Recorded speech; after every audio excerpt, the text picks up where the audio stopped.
இந்த யூனிவர்ஸ்ல நம்ம கண்ணுக்கு தெரியாத ஒரு சின்ன வெளிச்ச மாறுபாடு, அது ஒரு மிகப்பெரிய உலகத்துடைய முதல் டிஸ்கவரியை கூட இருக்கலாம். நம்ம வானத்தை கவனிக்கும் போது, அது ஒரு ஸ்பேஸ் டெலஸ்கோப் வச்சு நம்ம கவனிக்கும் போது, ஒரு நட்சத்திரத்துடைய ஒளியில ஏற்படக்கூடிய ஒரு சின்ன மாறுபாடு அந்த பிளானட்டுடைய நட்சத்திரத்துக்கு முன்னாடி அது கடந்து போகக்கூடிய தருணமா இருக்கு. அந்த தருணத்துல தான் மனிதனுக்கு இன்னொரு உலகமே அறிமுகமாகுது. இந்த உலகத்துடைய பேரு TOI 5716b. இது ஒரு சயின்ஸ் ஃபிக்ஷன் கதை கிடையாது. இது ஒரு pure observation, pure data, pure physics. இந்த பிளானட்டை நம்ம கற்பனை பண்ணல, இந்த பிளானட்டை நம்ம டைரக்டா மெஷர் பண்ணியிருக்கோம். வாங்க நம்ம இந்த வீடியோ மூலியமா அந்த கிரகத்தை கொஞ்சம் சுத்தி பார்க்கலாம். இப்போ நம்ம அதை எக்ஸ்போஸ் பண்ணுவோம். Expose everything.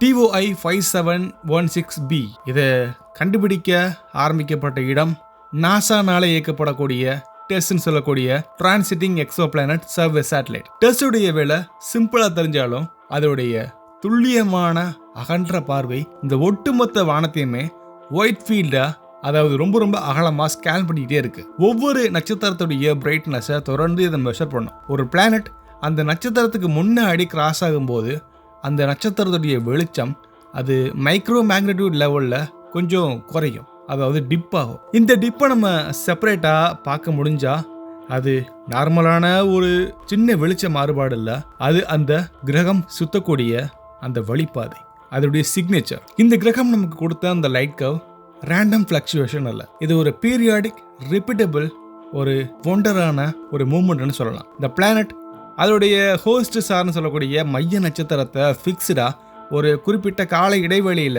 அதோடைய வெளிச்சத்தை மறைச்சிக்கிட்டு இருக்கு. இந்த டைமிங்ல ஒரு சயின்டிஸ்ட் அதோடைய ஆர்பிட்டல் பீரியடை கால்குலேட் பண்ண ஆரம்பிப்பாங்க. ஆர்பிட்டல் பீரியட் தெரிஞ்சதும் கெப்லருடைய 3வது விதியை பயன்படுத்தி பிளானட்டோடைய அது தூரம், அந்த நட்சத்திரத்துல இருந்து எவ்வளவு தூரம் தாண்டி இருக்கு அப்படிங்கிற அந்த அளவை எஸ்டிமேட் பண்ண ஸ்டார்ட் பண்ணுவாங்க. இங்க தான் இந்த நட்சத்திரம் ஒரு இன்ட்ரெஸ்டிங்கான ஒரு விஷயத்த பண்ணுது. அதாவது இந்த நட்சத்திரம் அந்த கிரகத்துக்கு ரொம்ப பக்கத்துல இருக்கு.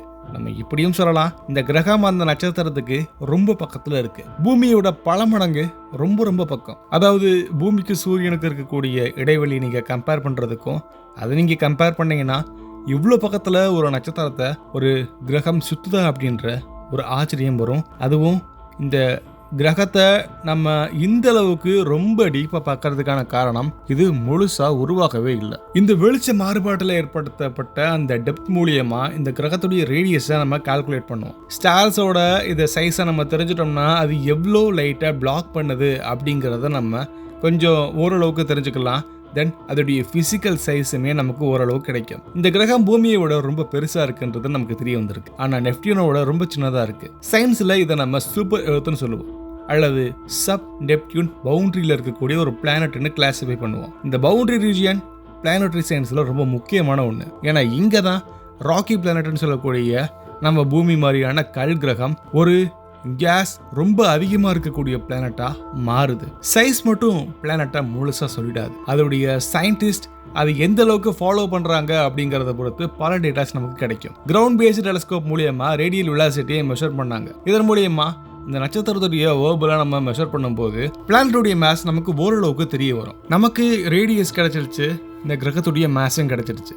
ரெண்டையும் வச்சு இந்த கிரகத்துடைய டென்சிட்டியை நம்மளால கண்டுபிடிக்க முடியும். இந்த கிரகத்துடைய டென்சிட்டி நமக்கு கரெக்டா சொல்லுச்சு, இது ஒரு பியூரான ஒரு கல் கிரகம் மாதிரியும் இல்ல, பியூரான வாயு கிரகம் மாதிரியும் இல்ல. இது ஒரு இன்டர்மீடியட். அதாவது இதுக்குள்ள ஹெவி ராக் கோர் இருக்கலாம். அதாவது இதோடைய மையம் ரொம்ப ஹெவியான ஒரு கல்லால் ஆக்கப்பட்ட மையக்கருவா இருக்கலாம். அதை மேல ரொம்ப தின்னா மாறக்கூடிய ஒரு என்வலப் மாதிரியான கேஸஸ் ஃபார்ம் ஆயிருக்கு. இங்கே தான் முக்கியமான கான்செப்டே வரும். பிளானட்டோடைய டென்சிட்டி சொல்றது அது சாலிடா இருக்கா, லிக்விடா இருக்கா, அல்லது கேஸ் லேயர் இருக்கா அப்படிங்கறத இன்டைரக்டா சொல்ற சயின்ஸ். இந்த TOI 5716b உடைய டென்சிட்டி டேட்டா இது ஒரு வாட்டர் அதிகமா இருக்கக்கூடிய பிளானட்டா இருக்கலாம், அல்லது ஹைட்ரஜன் ஹீலியம் என்வலப் இருக்கக்கூடிய ஒரு ராக்கி கோரா கூட இருக்கலாம். அது இதோடைய சஜஷன் தான். இதை கன்ஃபார்ம் பண்ணணும்னா அட்மாஸ்பியரோட டேட்டா நமக்கு இன்னும் அதிகமாக தேவைப்படுது. அட்மாஸ்பியர்னு சொல்லக்கூடிய வளிமண்டலத்தை நம்ம நேரடியாக பார்க்க முடியுமானா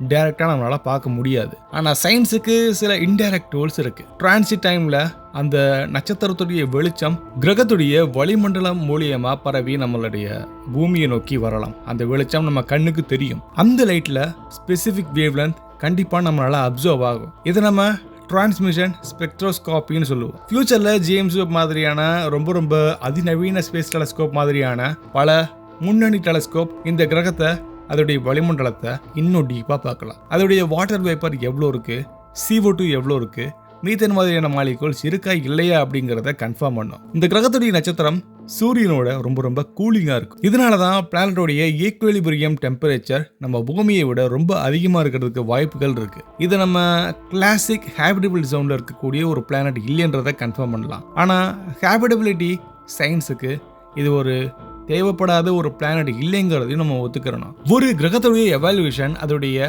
அடுத்தடுத்த பரிணாமம் எப்படி இருக்கு அப்படிங்கிறதுக்கான சரியான உதாரணம் இப்ப நம்ம பார்த்துக்கிட்டு இருக்கக்கூடிய TOI 5716b தான். அது மட்டும் இல்லாம ஒரு கிரகத்துடைய வளிமண்டலம் எப்படி மாறுது, ஸ்டெல்லர் ரேடியேஷன் எப்படி ஒரு பிளானட்டரி காம்போசிஷனா சேஞ்ச் ஆகுது அப்படிங்கறதெல்லாம் கண்டுபிடிக்கிறதுக்கு இது ஒரு பெர்ஃபெக்டான ஒரு லேப் மாதிரி. ஒரு முக்கியமான விஷயம் என்னன்னா TOI 5716b உடைய அப்சர்வேஷன்ல எந்த அதிகபட்ச கிளைவுமே இல்லை.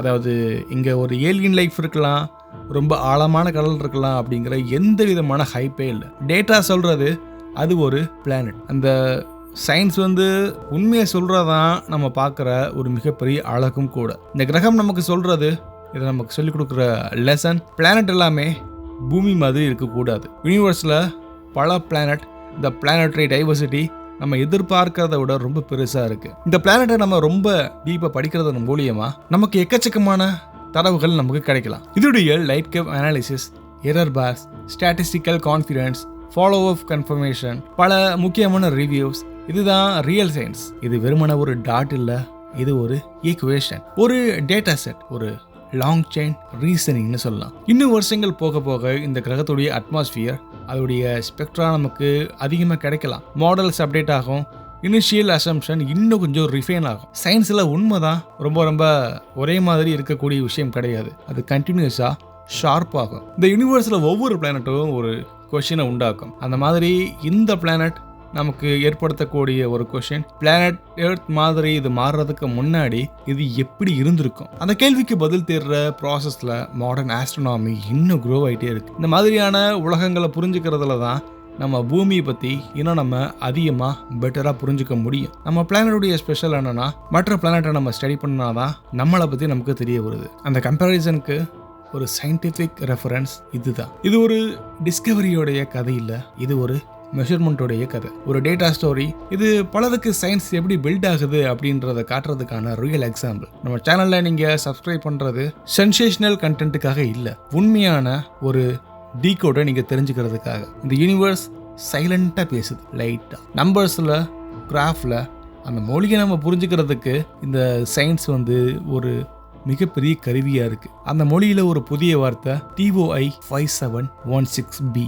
இந்த மாதிரி உலகங்களை அதிகமான ஹைப் இல்லாம, இமேஜினேஷன் இல்லாம, பியூர் டேட்டா பிளஸ் பியூர் ரீசனிங்ல டெடிகேட் பண்றது உங்களுக்கு பிடிச்சிருந்துச்சுன்னா இந்த சேனலை மறக்காம சப்ஸ்கிரைப் பண்ணுங்க. ஏன்னா இங்க நம்ம யூனிவர்ஸை கற்பனை பண்றதில்ல, அதை அளக்குறோம், புரிஞ்சுக்கிறோம். அடுத்த பதிவில் பார்க்கலாம். பாய்.